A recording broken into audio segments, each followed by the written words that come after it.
voice for missing person जे लाइ डिघी जदोजहद हली आहे ऐं तव्हांखे मुबारकूं तव्हांजो बाबा मोटी आयो तव्हां इन समूरे मामलनि खे कीअं था ॾिसो ऐं अञा केतिरा माण्हू आहिनि जेके सिंध मां मिसिंग आहिनि ऐं सॼे मुल्क जो इहो जेको इशू आहे मिसिंग पर्सन जो इनखे कीअं था ॾिसो जीअं त पूरी सिंध मां 50+ माण्हू अञा बि जेके कॉम्परस या कंहिं एक्टिविटीज़ में या सोशल वर्कर्स आहिनि जेके आहिनि उहे 50+ आहिनि पर अगरि असीं हिकिड़ो आम शहरी बि काउंट था कयूं त पोइ तादादु वधी थो वञे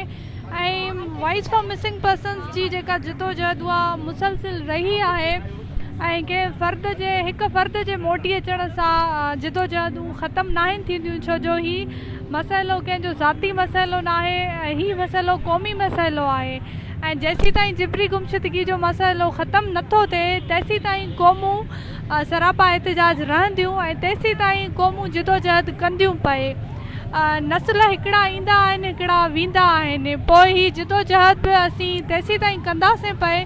जेसीं ताईं हीउ सिलसिलो जिबरी गुमशुदगी जो ख़तमु थिए नथो